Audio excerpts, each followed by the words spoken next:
Good afternoon and welcome to this webinar provided by SERCO-EO Training in support of the EO4GEO project. My name is Teresa Roth and I am a remote sensing specialist at SERCO. And today we will be looking at how to use Sentinel-3 SLSTR data to detect active fires. First, let me say a few words about the EO4GEO project. The project started on January 1st, 2018, and it will run for 4 years. It is an Erasmus Plus Sector Skills Alliance, gathering 25 partners and 40 plus associated partners from 16 EU countries from academia, public or private sectors, and all are active in the education and training in the space and in the geospatial sector. The vision of the sector skills strategy is to foster the growth of the European Earth observation and GIS sector, ensuring a workforce with the right skills in the right place and at the right time. To accomplish this, the mission of the sector skills strategy is to ensure the strategic cooperation among the stakeholders on skills development. Now let's have a look at the outline of today's session. First, I will give you a short intro to the study area and the data that we will be using today. Then I will move on to demonstrate all the processing steps in SNAP, and we will close the webinar session with a Q&A. The whole demonstration will last approximately 1 hour, and then we will see how many questions we have at the end of the Q&A. Please don't hesitate to post your questions to the questions tab of the GoToWebinar during the entire webinar, as me and my colleagues will try to answer as many as we can. However, before we start discussing the topic of active fires, let me introduce SERCO and specifically the EO training team. SERCO is an associated partner of the EO4GEO project, and in the EO training team, we are a group of remote sensing specialists focusing mainly on training in the use of Copernicus Sentinel data, and we offer face-to-face workshops, webinars, face-to-face trainings, all of which can be customized to the exact needs of the requesting organization or company. You can find all the details of our offer on the eotraining-serco.com webpage. Moreover, on the SERCO EO training webpage, you can also find examples of our tutorials with step-by-step instructions on how to process satellite data for a variety of different applications, using a variety of different software tools such as SNAP, R, or Python. Here you will also be able to find step-by-step guide to this exercise after the end of this webinar. Our case study today will be the disastrous fires which occurred in Portugal in summer 2017. A series of 4 initial deadly fires erupted across central Portugal in the afternoon of 17th June 2017, within minutes of each other. They were fueled by an intense heat wave which preceded the fires, in which many areas of Portugal were seeing temperatures in the excess of 40 degrees. During the night of 17 to 18 June, a further 156 fires erupted across the country, particularly in the mountainous area 200 kilometers northeast of Lisbon. There has been disastrous consequences with 121 lost lives and nearly 520,000 hectares of forest lost over the 2017 wildfire season. This is 52 times the size of Lisbon and represented nearly 60% of the total area burned in the entire European Union in 2017. The amount of land burned in 2017 is the highest ever in Portugal's history, and the largest share of the burned areas were mainly eucalyptus plantations and unchecked pine forest in the thinly populated and often inaccessible areas in the north of the country. Especially in inaccessible areas, sensors such as SLSTR on board of the Sentinel-3 satellite, MODIS on board of Terra and Aqua satellites, or the VERS on board of the NASA NOAA Suomi National Polar Orbiting Partnership satellite provide invaluable tool and can be used to provide timely information to the responding authorities. As I've already mentioned, in today's exercise, we will use the data acquired by the Sentinel-3 SLSTR sensor. The SLSTR stands for Sea and Land Surface Temperature Radiometer, and it is a dual scanned temperature radiometer in the low Earth orbit, approximately 800 to 830 kilometers in altitude, on board of the Sentinel-3 satellite. It employs a long-track scanning dual-view technique for 9 channels in the visible, thermal, and shortwave infrared part of the spectra, and it also provides 2 dedicated channels for fire and high-temperature event monitoring at 1 kilometer resolution by extending the dynamic range of the 2 thermal infrared channels. The data are distributed as Level 1B or Level 2 products based on the type and level of the preprocessing applied to the raw data. However, not all the products are available to public at this point. In this training, we will use the Level 1B radiance and brightness temperature product, which consists of full resolution geolocated radiometric measurements for each view, nadir and oblique, and for each channel. The data consists of 6 solar radiance bands provided at 500 meter resolution, bands 1 to 6, and 5 thermal infrared bands with 1 kilometer resolution, which includes also the 2 dedicated fire bands. In this tutorial, we will only use the nadir view, brightness temperature bands, and the nadir stripe A radiance bands. This is an animation showing how the SLSTR's 2 rotating mirrors scan a curved swath on the ground, one at nadir and one inclined obliquely, pointing to the rear of the satellite. The oblique view has a narrower swath of 740 kilometers compared to the 1,400 kilometers of the nadir swath. As each scanner rotates, it samples signals in 9 separate bands, covering the visible and the infrared part of the electromagnetic spectrum, indicated by the colors rising towards the satellite. As the satellite orbits, the dual view technique is also used to improve atmospheric correction and generate more accurate data products compared to nadir view alone. During this exercise, we process 2 images, one acquired during the day at 10:45 a.m. and one acquired during the night at 10:02 p.m. Both can be downloaded from the Copernicus Open Access Hub, although since they are relatively old data, they have been moved to the long-term archive, and you will need to request them from the archive before you are actually able to download them. We will also use open source software, and the first one we will use will be SNAP, which is freely available from the ESA SNAP website, and then for the visualization we will also use the QGIS, which is again open source and available from the QGIS project website. Now let's move directly to SNAP for the exercise, but I will come back to the presentation to explain some specific concepts during the demonstration. And here we go. So this is my SNAP window. Many of you are already familiar with SNAP probably, but let me just quickly run through it. Here you have the Product Explorer, where all your loaded products will show. You can load products by simply clicking on Open Products here, or you can also load them from the file here and Open Product. Then here in the bottom, I have several tool windows. I have the world map, which shows me the footprints of my loaded products. Then I have the color manipulation, which we will use today as well, but at the moment there is nothing, and the navigation. So the color manipulation and the navigation tabs here correspond to any products that I have open in the view. At the moment I have no products open, so I cannot see anything in the tabs either. So first let's explore the products. So I have both of them loaded already.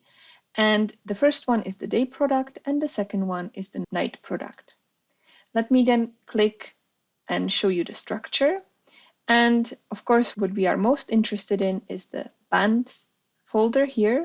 And the Sentinel-3 contains a lot of different bands and even more masks, but we do not need to worry about all of them.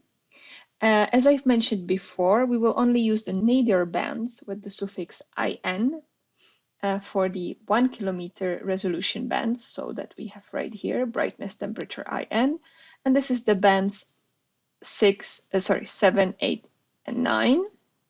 And then also we will use the radiance bands or the AN bands again in the nadir, and in the A strip, which are the 1 to 6 bands.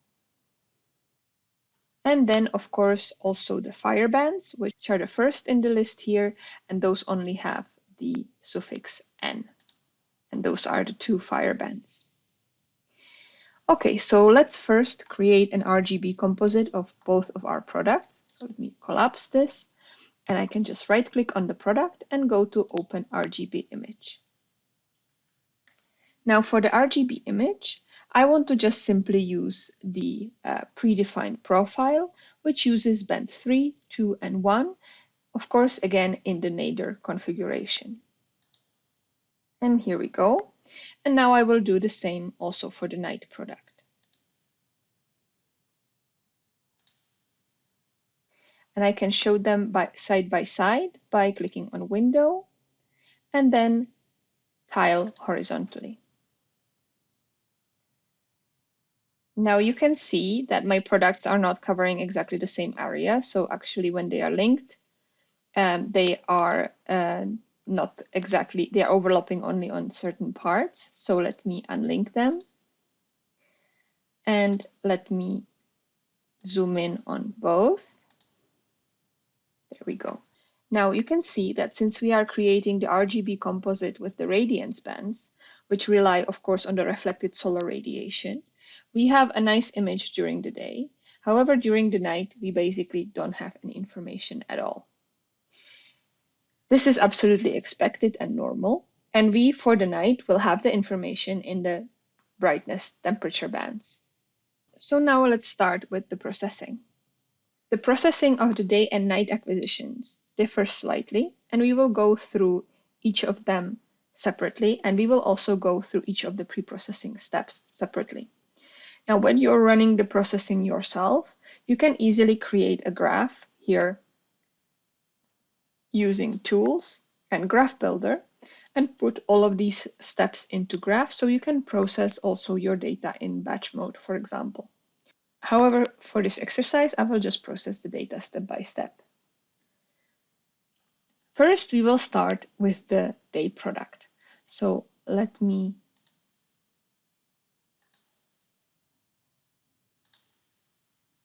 change the view again only to the day product.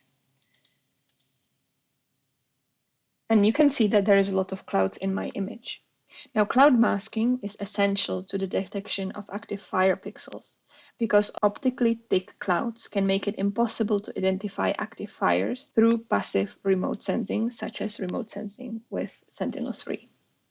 Moreover, the solar reflected medium infrared radiation from certain clouds can appear similar to the fire signals, and some cloud-contaminated pixels will be likely classified as fire if they are not masked prior to the fire detection.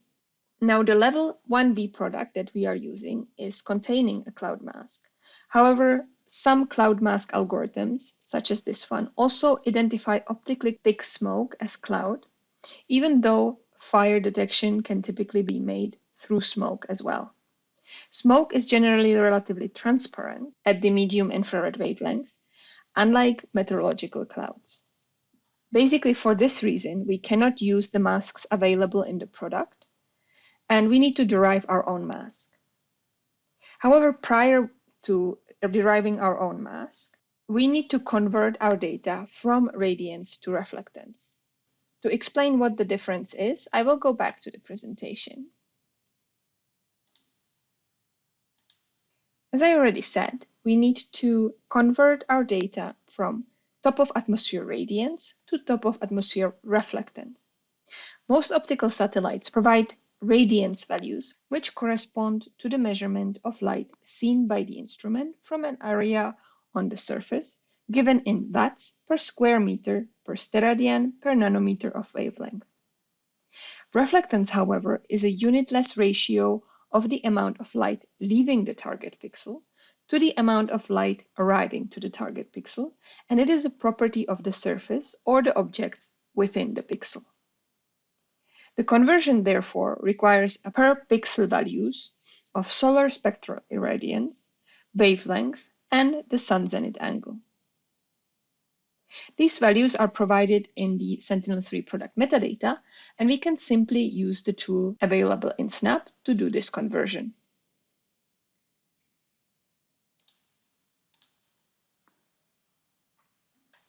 We can simply go to Optical, Preprocessing, and Radiance to Reflectance Processor. Here, let me just change the output folder.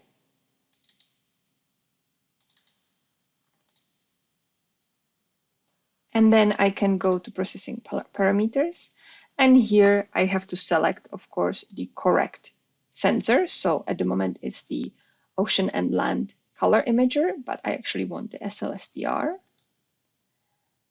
The radiance bands are only the ones that have 500 meter resolution, so this is fine. We keep the default setting radiance to reflectance, and we copy all our metadata and mask bands. And we can simply click Run.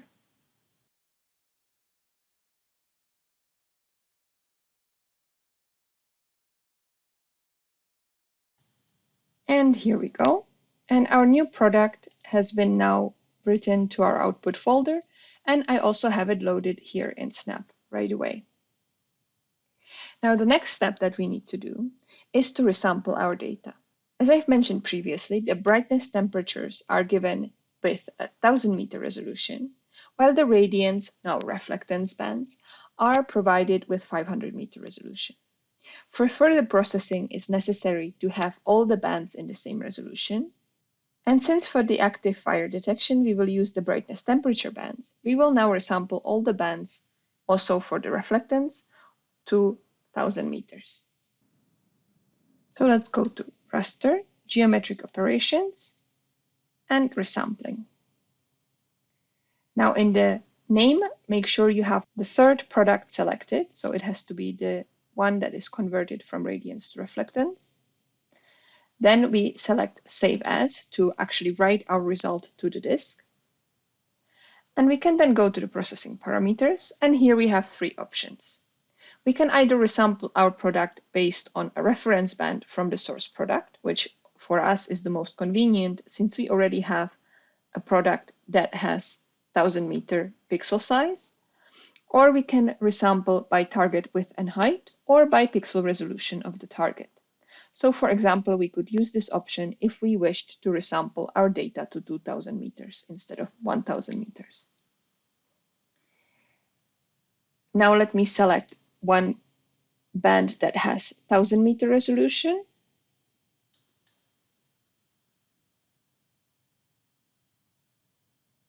And I can, for example, select one of the fire bands here, so F1. Remember, you should always use the IN, in this case, the nadir bands. There we go, and we can leave all the other parameters as default and simply click Run. And here we go. Let me close the menu, and we have the product written to the disk and also loaded to Snap again. The next step will be to reproject our product. Now, the Sentinel-3 Level 1B products are geocoded, but they are not projected. Therefore, in this step, we will project the data to a known coordinate system. For this, let's go to Raster, Geometric Operations, and Reprojection. Here again, make sure that the latest product is selected. And then we go to the projection parameters, and we will select Custom CRS. And then we will find here the UTM zone. And in the projection parameters, we can then set zone 29, that corresponds to our specific study area, and hemisphere, of course, north. And we can again run.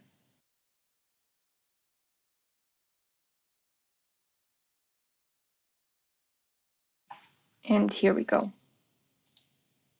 The final step before creating the cloud mask will be to subset our product. So of course, our study area is relatively small. It's approximately this area here. You can almost see the fires in this area and the smoke. And we are not really interested in the rest of the image. To do this, we can click on the product that we wish to subset, so again the latest one, and then go to Raster, Subset. And here we will use the geo coordinates. This is always better to use in case that you want to achieve the same subset for multiple products, because the pixel coordinates are only tied to the geometry of the product that you are currently looking at, and different products will have different footprints and therefore also different pixel coordinates. So we will use geo coordinates here, and we will use values of 41. Now these are of course latitude, longitude, and north and south borders. Then west longitude bound we will use -10. And you can see how the footprint changes here with the blue line. And then south latitude bound we will use 38. And east longitude bound we will use -7. And here we go. So this area is our final subset. You can see that is relatively small in comparison to the entire image. We will keep all the bands, but if we want it, we can also subset the bands here, and we can also do metadata subset, although in this case, it actually does not allow us. And we can then click OK. Now remember, when you do a subset like this, the data is not actually saved to the disk. It is only saved in memory. So the product that now will be created is only virtual. And here we go, and let's visualize it by creating another RGB image. Again, with the same bands, that is fine. We just need to reorder them. So our red will be, of course, the band number 3. Our green will be band number 2, and our blue will be band number 1. And here we go. And when we see this smaller subset, we can see it a bit more zoomed in.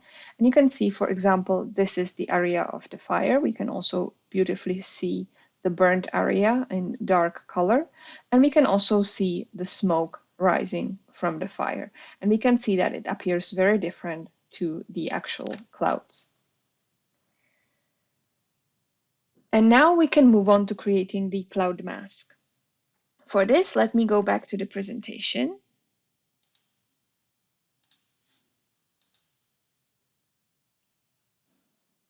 There was a simple cloud test developed for the day and nighttime active fire detection by Giglio et al. In 2003. And it was originally developed for the ATSR sensor on board of Envisat. However, it can be also applied to SLSTR. And this is because, in general, the SLSTR and Sentinel-3 are heritage mission to Envisat. Now here on the slide, I show you the algorithm or band combination that is used to differentiate between the cloud and non-cloud pixels. And basically, in order for a pixel to be marked as cloud, it needs to fulfill at least one of these conditions. So either the combined value of band 2 and band 3, so the reflectance at 0.65 micrometers or red, and the reflectance at the 0.86 micrometers or near infrared has to be larger than 0.9. Or the brightness temperature at the 12 micrometers, so corresponding to band 9, has to be smaller than 265 Kelvin. Or this full condition has to be valid, which says that the bands 2 and 3 have to have combined value larger than 0.7, and the value for band 9 has to be smaller than 265 Kelvin. Now the condition for nighttime detection is even simpler. The pixels are flagged as cloud if the value of the band 9 or at 12 micrometers is lower than 265 Kelvin. If this condition is satisfied, then the pixel is flagged as cloud for the nighttime image. What we have to keep in mind with these criteria is that they are adequate for identifying larger, cooler clouds, but consistently miss small clouds and clouds edges. So this is something that we need to keep in mind when applying them to our data. Now, I have been mentioning a brightness temperature a lot, so let me just quickly run you through what it actually is. The brightness temperature, in a way, is a theoretical value, and it's basically the measurement or conversion of the measured radiance to a temperature that a perfect black body would have if it was emitting the same amount of radiance.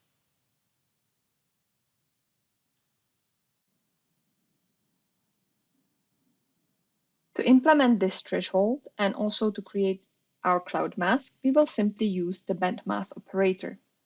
To use it, I right-click on my product and I go to bandmath. And here again, I have my last product selected. And the name of the new band is going to be Cloud Mask.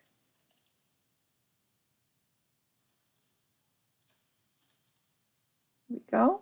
I want my band to be physically saved into the product. And then we can go to Edit Expression to write our expression that I have already shown you in the presentation. So to do this, we will simply type the expression. We can always select the bands in the data sources. So be careful, all the bands that you're selecting have to be present in the data sources, even though you can type names. However, if they are not there, you will always get an error that the band cannot be found. And here we will use the reflectance AN of band 2 plus reflectance of band 3. And they collectively have to be, or the sum of them has to be larger than 0.9. And then we say OR, and we need to now find the band 9. It takes a little bit of searching because there's a lot of bands in Sentinel-3. So let me scroll down, and I can also deselect masks to have a little bit less bands available. And I must have passed it somewhere, so let me go back up. And here we go. So again, I used the nadir view and band 9 brightness temperature, and this one has to be lower than 265 Kelvin. Now we can copy the first part here and enclose it in another bracket. So either the conditions here are fulfilled or the sum of these is larger than 0.7, and in addition to that, band 9 is the value of band 9 is lower than 285 Kelvin. Now you can always check if your expression is correct by looking at the bottom here. If it says okay, no errors, then it's fine. If, for example, I would change the name slightly here, so I might delete N, you can see that immediately it tells me that I cannot find this band.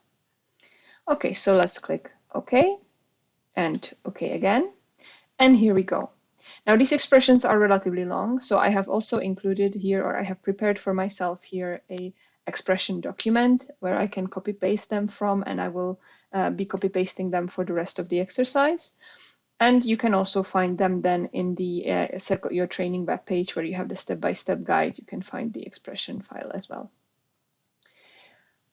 Okay, so let me now continue. If I switch between the two products, you can see that really now the smoke has not been included, but most of my clouds, or optically thick clouds, are actually covered by the cloud mask perfectly. Now, with this last step, creating of the cloud mask, I have completed the pre-processing of my day product, and I can now pre-process my night product as well. As I've mentioned before, the pre-processing steps are slightly different, but the only way they differ is that we do not include radiance to reflectance, and we do not use the reflectance bands or radiance bands in the night case for the cloud detection, as of course they do not provide any additional information. The rest of the steps is the same, and it's simply again resampling, reprojecting, and subsetting the product and creating a cloud mask using this time a different condition. This time we will only use band 9, brightness temperature, and a single condition where the value is lower than 265 Kelvin. So let me proceed with the preprocessing, and I will go to raster, geometric operations, and resampling. Here, remember, I need to choose the product 2, so the night product. And again, I can save my product, and I can go to resampling, and same as I have done for the day product, I can simply choose the fire band 1, for example, which already has 1000 meter resolution. And let's click run. And now the product is processed. I will close the window and I will reproject it. So let me select it. So it's automatically selected as an input. And again, go to raster, geometric operations, and reprojection. And we will apply the same. So we again use the World Geodetic System 1984 as our geodetic datum. We use the projection UTM zone.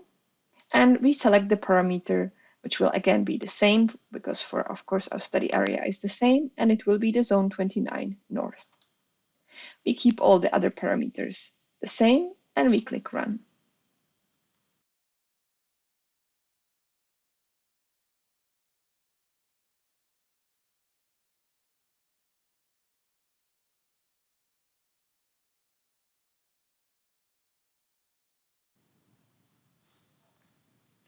And here we go. We have our product projected, and the last step again is subsetting. So let's go to raster, subset, and again we use the geographic coordinates, and we use the same coordinates as we used before. So again, north latitude bound is 41, west longitude bound is -10, south latitude bound will be 38, and east longitude bound will be -7. And here we go. And let's click OK. So the last step of the preprocessing, same as for the day image, is creating the cloud mask. And again, we will use band math. Let's select the same name.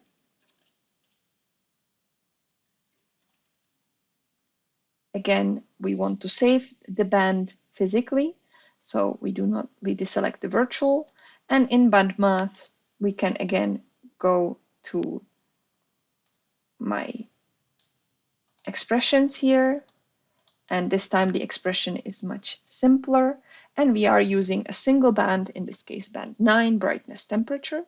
And we are checking whether the brightness temperature in a given pixel is lower or higher than 265 Kelvin. If the temperature is lower, the pixel will be marked as cloud or will be assigned value 1, which for us means cloud.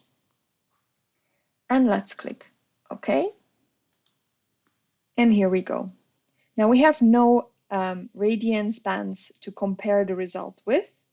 And we can, for example, look at the fire band. So if we look at the fire band 2, we can see clouds here as the colder, so the clouds will be cold, and the brightness temperature as a consequence will be lower as well. So they will be marked in darker values, and you can see here this area again is masked.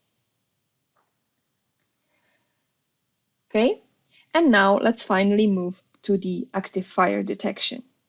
To detect the active fires, we will apply a simple algorithm to identify pixels containing one or more active fires at the time of the satellite overpass. This approach exploits the different responses of middle infrared, or MIR, and thermal infrared, or TIR, bands to hot subpixel targets. In particular, the algorithm looks for a significant increase in brightness temperature at the 3.74 micrometers in comparison to the observed brightness temperature at 10.85 micrometers. Now let me go back to the presentation quickly to explain this in a little bit more detail. This characteristic of active fire signature is the result of large difference between the black body radiation at 4 micrometers and at 11 micrometers, emitted at vegetation combustion temperatures, as described by the Planck function. The image on the right shows the spectral radiance emitted from black bodies at Earth ambient temperature, meaning 300 Kelvin, and at a range of possible vegetation fire temperatures from 650 Kelvin to 1400 Kelvin. And the dark lines indicate the approximate positions of the mid-infrared and thermal infrared bands of the SLSTR that we are using to detect the active fire. So you can see that at each of the higher temperatures or the possible combustion temperatures, we will have always a higher value at the 4 micrometers than we will have at 11 micrometers. While when we are looking at the Earth ambient temperature, the relationship is the opposite. Now, before we actually apply the detection, we want to also add the land cover band into our product. This is due to the fact that we are not necessarily interested in all land surfaces. We are mostly interested, of course, in surfaces where wildfires are expected. SNAP has a nice function which allows you to simply import a land cover band by right-clicking on the product and going to Add Land Cover Band. Then you get a list of available land cover bands, which will be automatically downloaded and added to your product, sampled to the same resolution and grid as your data. Here, of course, we will use the CCI Land Cover 2015, which is the best option for our study area. And I will, of course, do the same again for the day product.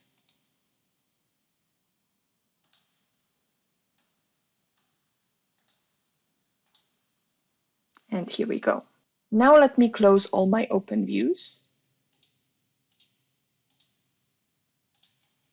and reopen them again from the product 6, where I will open only the bands that are going to be used in my active fire detection.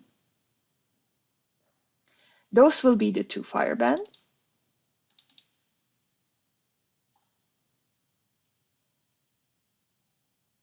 then my cloud mask, and the land cover. And I can simply show them all next to one another. And here we go. And now let's go back to the presentation and let's quickly have a look at the classes which might be correlated with the forest fires. So for us, this will be any class that includes any tree cover. Of course, you can choose depending on your classification or on your study area. You can choose different classes or on your knowledge of the study area. Here I have chose classes from number 50 to approximately 130. So I also included shrubland, evergreen, deciduous, and grasslands. And but of course, you may or may not choose to use this condition. So you may also want to consider whether this condition applies to your study area or not.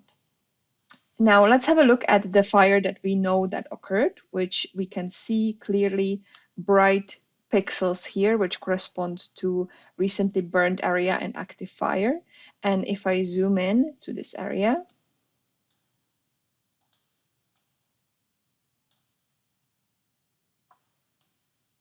here we go. So we can see it very clearly in the first fire band, so 4 micrometers. Then less clearly in the second fire band, which is the 11 micrometers. Then we can also see that in our area where we see the fire, there is no cloud. And we can see that it more or less corresponds to the classes that we had in mind. And now let's create our condition for the fire detection.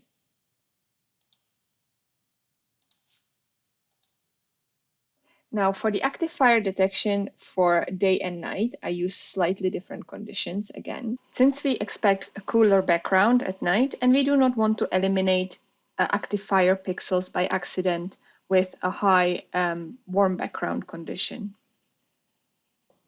And we have an initial test which looks at the brightness temperature at the 4 micrometers. So here we define it as a thermal band 4, but actually it is thermal band 4. So 4 stands for the micrometers and T for the thermal band, but actually it's our fire band number 1. And for day, we set the condition or the initial test at 325 Kelvin, and for night, we set it for 315 Kelvin. Then we want to eliminate the warm background, which depends on the difference between the first fire band and the second fire band, so between the brightness temperature at 4 micrometers and 11 micrometers. For the day values, we set this difference to minimum 18 Kelvin, and for the night scene, we set it to minimum 15 Kelvin. Then, of course, we want to eliminate the clouds. So wherever our cloud mask is equal 0, that is a valid pixel for us. Where it is equal 1, it's invalid pixel for us. And here we finally eliminate the non-forest pixels or pixels in the land cover that we do not want to consider. And here we set it simply as land cover classes from 50 to 130. And we do the same for both day and night, of course. Now to apply this condition to our day image, we again simply use the band math and we go to the product, then go to band math. Then here we select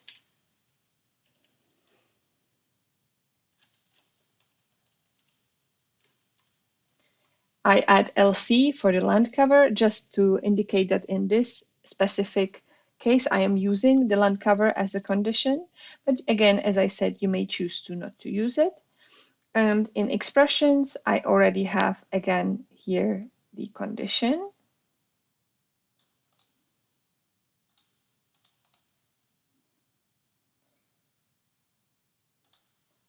We can always check when we go to edit expression whether our condition is valid or not. So if all the bands that we have set in the conditions are actually in our product. And here we use, as I mentioned before, the fire band 1, so at 4 micrometers. Then we also check for the warm background, so I eliminate the warm background. So we use the difference between the fire band 1 and fire band 2. Then the cloud mask, and then finally the land cover, which is set as condition that the values of the land cover class have to be higher or equal to 50 and lower or equal to 130. Our condition is valid, so let's just click OK. And here we go. And our algorithm has defined these pixels as the active fire pixels. Let me just put our result here.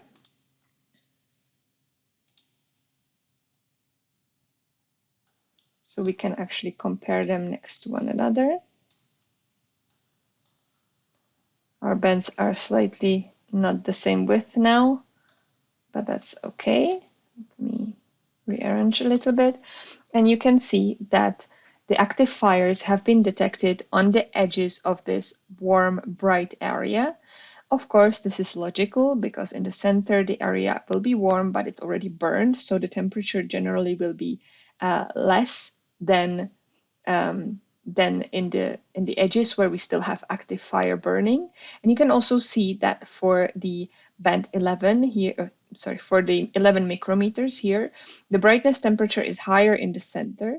And these pixels then are eliminated by the condition that we set for our removal of the warm background. So they will be removed within this condition, basically. Okay, and now let's do the same for the night. So let me just close all of these bands. And let me open again the bands for the night image.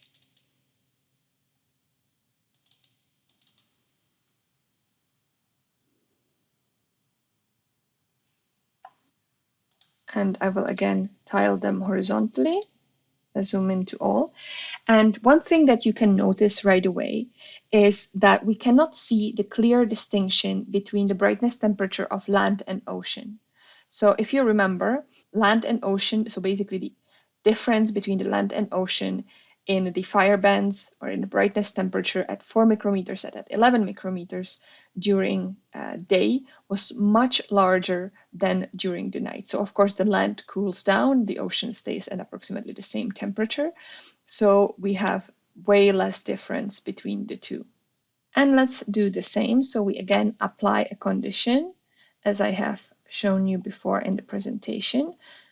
And so let's go again to band math. And I will again type fire detection LC, as in this case, again, I'm going to use the land cover. And I'm going to copy the expression again from my expressions lists. And here we go. And again, I can check the validity. And basically, the condition is very similar, just the thresholds, again, are slightly different due to the difference in the day and night temperatures that we expect. Okay, and let's click OK. And again, and here we have our result. So if we now close all these other bands, and I open also the fire detection band of the day,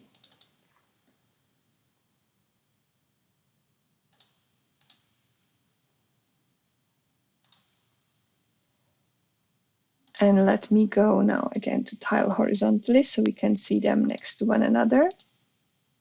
And you can see that actually the fire is advancing. So the area, of course, changes slightly because we have several hours, or actually 12 hours in between our acquisitions. And we can see that the area has changed quite significantly. Now here, for example, during the day, we also have a couple other pixels detected as active fires. These would need some additional investigation because they correspond only to a single pixel. So it may be that this is actually indeed a small or smaller, remember this is 1000 by 1000 meters, smaller active fire happening in this area. But at night, we either can't detect it or it has been already put out and managed by the local authorities. Okay, so this is our results. We can, of course, export our data as GeoTIFF for further processing. So let me simply export the fire band for the day. So if I go to File and Export and GeoTIFF, I can export my product here, and I will export it simply as fire detection day.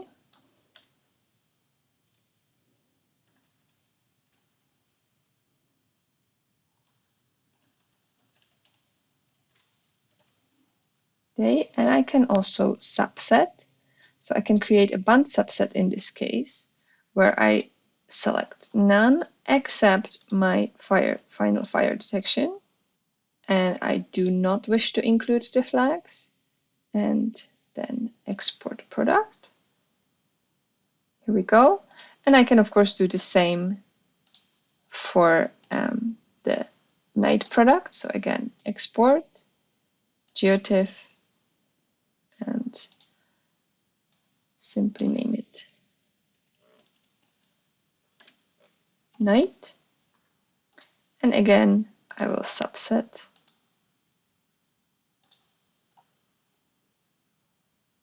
only to my fire detection band and export the product. And here we go. And from now, I can, for example, export them into or import them into QGIS. So let me open QGIS.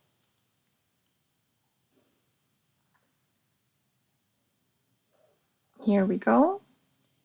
And I can open my data.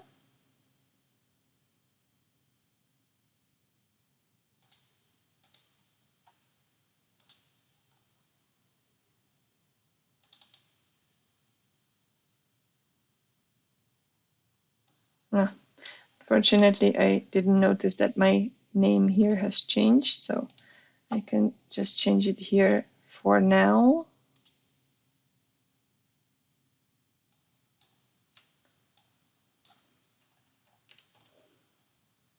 And here we go. And now just to change the visualization, I can go to Properties, and transparency will be set as 0. And then in symbology, I can set my values as pseudo color, value 1.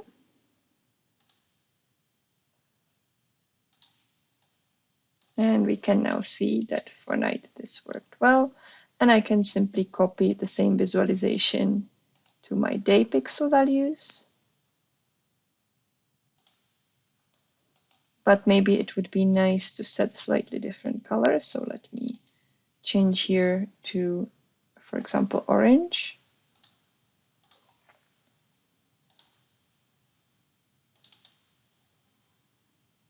And I also need to set the transparency value. And here we go. And we can now compare them overlying one another. And if we wish, we can also add, for example, a open layers map to see which towns or which roads and other infrastructure is lying in the vicinity. Or we can also add, for example, an aerial map with labels. And here we go. So we can see the extent of the fire, as well as, for example, the villages and townships that are located very close to the edges or actually even already within the burned area. If you want to create further maps, you can always convert our pixels values to vector. So you can have a vector map as well. This can also be done in QGIS and used in further analysis. Okay, and this concludes our exercise for today. I hope you have enjoyed it and that you have found it useful. And let me now go back to the presentation for some additional closing details, and then we will move on to the Q&A session. Okay, and here we go. So some last final information. If you have any issues with the exercise or you have any additional questions, you can always contact me or my colleagues on eotraining@serco.com. The training webpage you already know, you have registered from it. And then I also add a link to the Serco EO training webpage. Again, I have mentioned that the tutorial will be accessible there at the end of this session. And you can find the step-by-step process that we have applied or that I have shown you today there, as well as references to which data were used exactly and so on. So you can use this to repeat the exercise on your own, since SNAP is an open source software, so is QGIS. So you can download the data and repeat the exercise on your own to practice more hands-on. And let's now move on to the Q&A session. And please type your questions to the GoToWebinar tab, as I've already mentioned in the beginning, and I will answer them live. And give me now a few seconds to just go through the questions and we can continue.